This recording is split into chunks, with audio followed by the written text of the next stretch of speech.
coming at you from Kentucky. I keep wanting to say Louisville every time, and I hate it.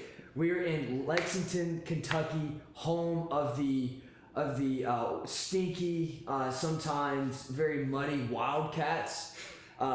If that's we are terrible this year. It is a tragedy. But, but I'm glad to be here. I made it safely here in Lexington, Kentucky, and I have. We're going to start this podcast out on a really, really high note because something very special just happened. And this guy as in Patrick Metzgar, asked me to be his best man in his wedding, and right before this. And so I am on cloud 20 right now. Forget cloud 9. What better way to start a podcast?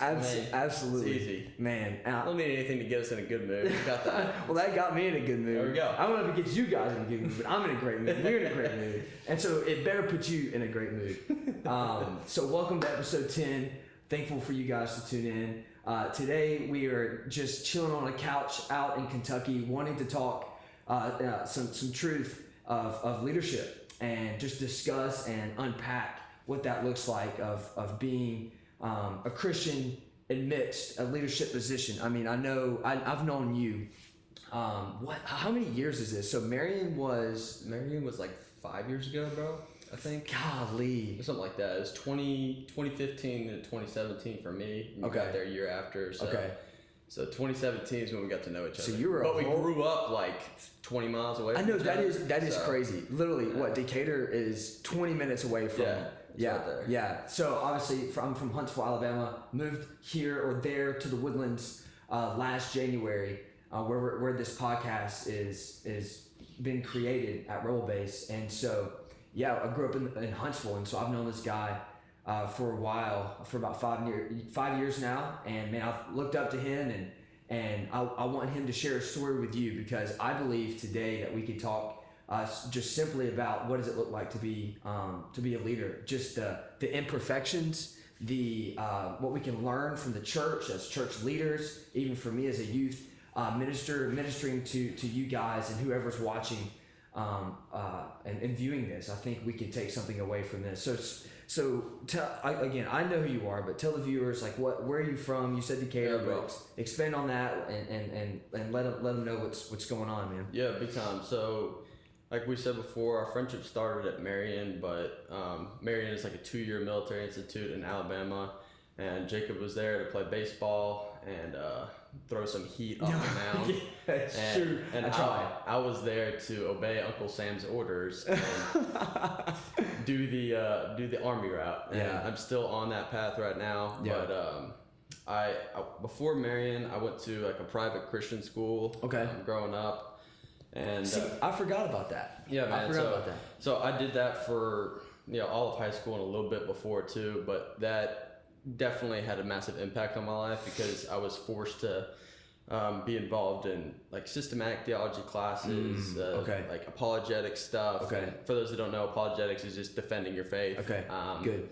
But I did that for a while. That transformed me a lot. And then when I got to military school, I wanted to say that I was on fire for the Lord, but it was borderline at best, and I was easily influenced by other guys around me. So, I would say right after military school, there was a giant shift in my mindset when it came to what it looked like to be a man, to be a leader. I came here to Kentucky, and I went to school at University of Kentucky for 3 years. Took a victory lap that last year, but we got through it, bro. We got through it. You got through it. Yeah, but the biggest difference there was at Marion, we were forced to wake up at a certain time. We were forced to go to those stupid formations all the time. Oh, yeah. There was like 5 of them a day. We only needed 1, but for some reason we had 5. Yes, I know. It was crazy. And but the biggest difference, bro, was the discipline. The discipline at Marion was imposed. Okay. Yeah. We had those instructors, and if we didn't do what we were told, we had penalty hours and we had punishment. Which is great. Like that's like in college. Yeah, that was college. That was college. And how different. I look back on that and I'm like, man, like, and we'll get into it in a second. Like, I'm grateful for the discipline. Yeah. I learned from it. but it was like, I like that word. It was imposed. And so from you, or keep going. So you went to Marion and then Kentucky. Yeah. So big difference between Marion and Kentucky was discipline was imposed at Marion, and then it went over to self-discipline once I got to UK. Okay. Because you have your standard college course load, but there's so much flexibility. Okay. You don't even have to go to class. Yeah. Like you can and that's the normal college, right? Yeah, it is. That's normal. But I didn't think about that at all. So when I came here, the train went straight off the track. Yeah. Right? Like completely off the track. I just did what I had to do to get by and had a lot of fun in that time. Yeah. But that fun that I had during those 3 years at Kentucky turned out, when I look back at it, sure, a lot of those times were good times, but nothing in comparison to the peace that Jesus gives you, bro. Yeah. And so that fun, it seems attractive, it seems fun at the time. And from high school Pat, if you would go back and talk to him, you would say, I would tell that dude, hey man, you're about to be thrown all these different things. Embark on this crazy journey. You're going to have X, Y, and Z thrown at you daily, all the time. And I think that's like for all of us, right? Yeah. Like from high school, we are in this little bubble almost. I know we hear a lot about the Woodlands bubble. It probably is true. Who knows? but really, we all experience this high school bubble. If you really want to relate to it, like we go to high school. We have parents. We can have discipline if you play a sport, but if you're just kind of going to school, there's not much. Or if your parents force you to get certain grades. Self-imposed, or not but imposed on you. Imposed discipline. The same thing. Yeah. But when you go to college, man, it's all on you. Yes. The what you want for your life, and especially what you want with your relationship with Jesus, is up to you. You are being taught, the majority of the people that listen to this are probably being taught really sound doctrine and sound teaching across the board, what it looks like to be a follower of Jesus and what it doesn't look like. Okay. But just because they know those things, it means nothing until you actually apply it. And I know it's common sense, but it's so hard though. Like, right? It's so hard to be able to actually put in play those disciplinary things. Because here's the thing, I think the word discipline has this negative connotation. Yeah. It's like, because you hear it from a coach and he starts to drill it down your throat, and you're like, I don't ever want to do this again. Yeah. So how did you come to a place? How did you come to a place where, especially at Marion, where I met you, where it was very much so imposed, very much so, even more than parenting. Like my parents didn't make me wake up and have a roll call. No. I didn't have to go to formation. We didn't have to do parades. Like it was super imposed. And then you get to Kentucky, and there's even some friends that you've told me about that that have flunked out of their college after Marion because of that discipline that was imposed versus free. So how did you find that balance between moving from imposed discipline of leadership, because that's what we're going to lean into from this. So imposed to complete opposite of like the normal college of having this freedom. What was that balance that you saw that you pulled from the imposed and were able to find beauty in the freedom, but also was able to find freedom in that, being at Kentucky and able to enjoy it? Because there's got to be that balance. Yeah, I think it comes from the hatred of failing. And for a lot of people, where did you get that? They're motivated by different things, but my dislike for that visceral, like, gut feeling in your soul of knowing that you can do a lot better than what you're doing, or you're up against a few other guys and you perform poorly and they know it, and the amount of respect you're getting from those guys is less. There's a number of different ways. Like competition? Yeah, competition. Okay. I mean, the military in general is very competitive. Like, you're not going to get promoted. You're not going to get the schools. You're not going to get the the specific spot that you're training at. You're not going to get any of that stuff unless you work your butt off for it. Okay, so you mentioned military. Yeah. And hit on that real quick. What are you right now? Like, what in this phase of your life?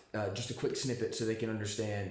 What are you, a rank in the military? Are you still in the military? Are you in the Army? Are you in the National Guard? What? Yeah, so it's pretty easy, pretty simple. Right. I'm in the Army. Yes. I'm in the National Guard right now in Kentucky. In Kentucky. I'm in the Kentucky National Guard, and I'm a second lieutenant. Okay. So I have my commission in the Army. So you have a leadership position now in like real world situation. Yes. Okay. Yes. And I'm my unit that I'm in right now is an infantry unit, and so I'm being sent to do training this upcoming year down in Fort Benning, Georgia. Okay. Yeah. So real life stuff. I mean, all this is happening right now. Yeah. Okay. So going back to that imposed question, so you said, I heard the word failure. Now, when you say that, are you afraid to fail? Or is it a healthy failure where you're like, I want to be disciplined because I know I just need to do it, and it's biblical? Yep. Because even I hear discipline all throughout Scripture, and I think it's not really talked about a whole lot in the pulpit. I mean, it is. I mean that's the point of the pulpit is to discipline the sheep, right? Mm-hmm. And God has given the responsibility of a pastor to do that. So there is a form of discipline within that. But just in the real world situations of like afraid to fail, like do you feel like you find that you are afraid to fail? I don't know that failure is the best motivation for everyone. Okay. But for me specifically, and I think a lot of young men out there will find it's the same way, especially if you're competitive and you have that drive. Failure is a great motivator. Okay. In my experience, it helped me to see, hey, I don't like this feeling at all. Okay. For example, you're trying to bench 225. All right. Lots of people can't get to 225. You know, it's just tough. You're failing. You're getting to 205 and stuff, and your buddies are getting 225 like it's nothing. Okay. And feel like crap. Yeah. You know? Okay. Yeah. It happens. It happens. Again, the competition part. So that failure over time, seeing your other buddies get that and not doing it will motivate you to get that weight eventually. Okay. So there's a number of different illustrations there, but at the end of the day, that was the motivation for me. Okay. So, but back to the little discipline thing. Okay. Kind of scratched over there. Oh yeah. Right? No, let's hit. Yeah. So I know that's big. Who's your inspiration? Okay. Say it. All right. So big Jocko preface here. Big Jocko guy. And they're probably there's three people in my life that I really, really want to meet. Either like in this life or the next life. Yeah. Number one, obviously I want to meet my Savior. Jesus is number one. Number two's got to be Paul. Like the vast majority of the stuff that I read, like it's all Paul. He's a cool dude. It's Paul I recall. Yeah, it's Paul I recall. Yeah. So Paul, and then third is Jocko. And if you don't know who Jocko is, look up on YouTube. Jocko Willink. Good. Oh yeah. When things are going bad, there's going to be some good that's going to come from it. Didn't get the new high-speed gear we wanted? Good. Didn't get promoted? Good. More time to get better. And it'll be a 2-minute video. 2-minute video, change your life, guaranteed. All right. And the whole premise behind Jocko, his mantra per se, is discipline equals freedom. The more discipline you have in like the little tasks in life, whether that's taking out the trash, cleaning the dishes, or working out, or studying, whatever it is, the more freedom you'll experience later in life. And I'm sure like a few of my friends are going to like see this podcast too, and they're going to be like, of course, Metzgar's talking about discipline again. Yeah. Like, or John. Hey, granted, in your defense, I brought it up. Yeah, you did. I brought it up. Greg. We're trying to avoid this, but yeah, the bottom line is that man, just because of the endless hours of podcasts I've listened to and reading his books. Yeah. I'm not perfect at this. Right. I'm still a lazy piece of crap every now and then, but it's really, really pushed me to be better in a lot of ways. So let me ask this question. One, I have two. I want to ask them both so I don't forget it. Oh, jeez. One, is discipline doing something that you feel like doing?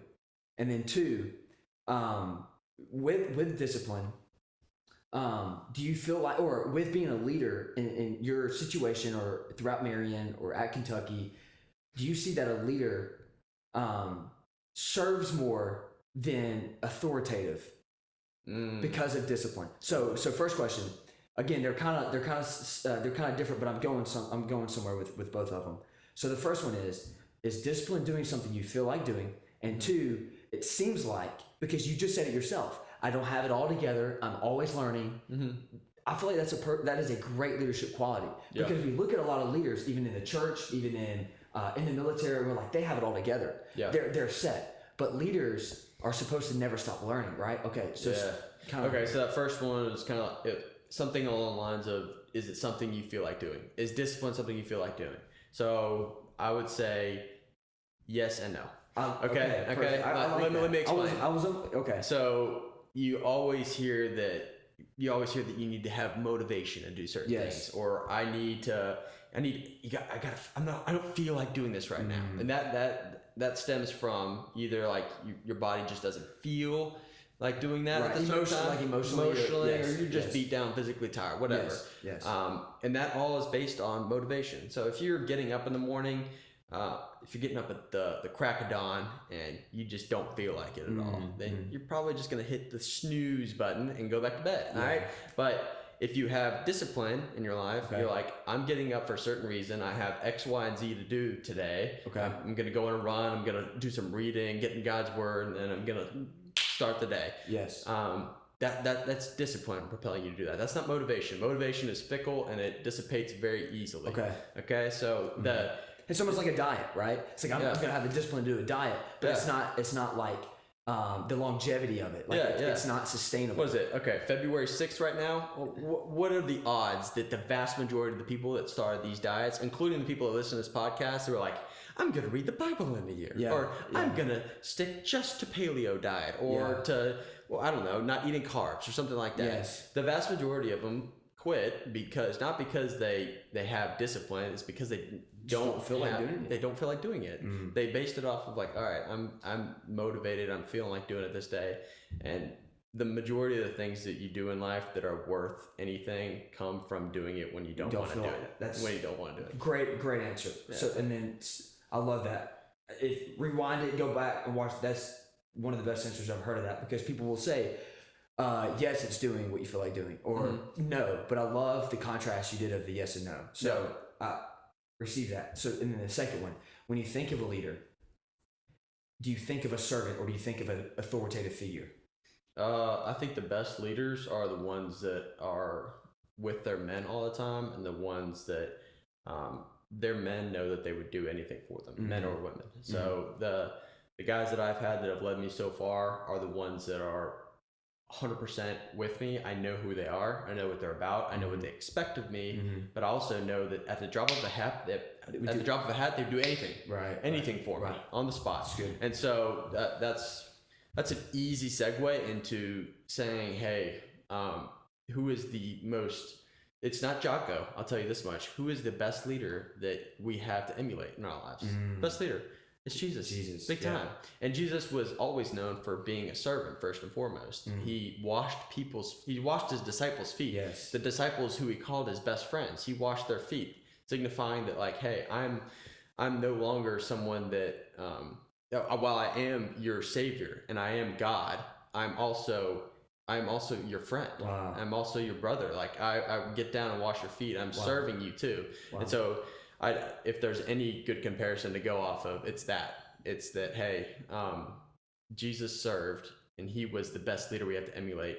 If you're a leader, you need to be serving, So, well, let's end this episode on that. And man, I hope you guys enjoyed this episode. We're going to make these clips a little bit, so more context, we're going to make the clips a little bit shorter. I want you guys to get the meat of it and to just don't have to watch 40 minutes. I mean, I want to put as much information as I can out there, but I also want to respect your time. And so we'll have another episode coming out next week that I will release, and with the same set, same scene, talking about more in depth of like, how do we practically put this into perspective in our own lives for you guys, and how we've done it ourselves. And I love how we ended it, because I think that's how we're going to pick up next episode, is talking about the ultimate disciplinary leader, Jesus himself. Yep. Morally, ethically, how he acted, who he was. Like, he was a person in God. Like, he was human and God in one. And that's something I'm never gonna fully understand. So we're gonna talk about that. Be ready. We'll see you guys.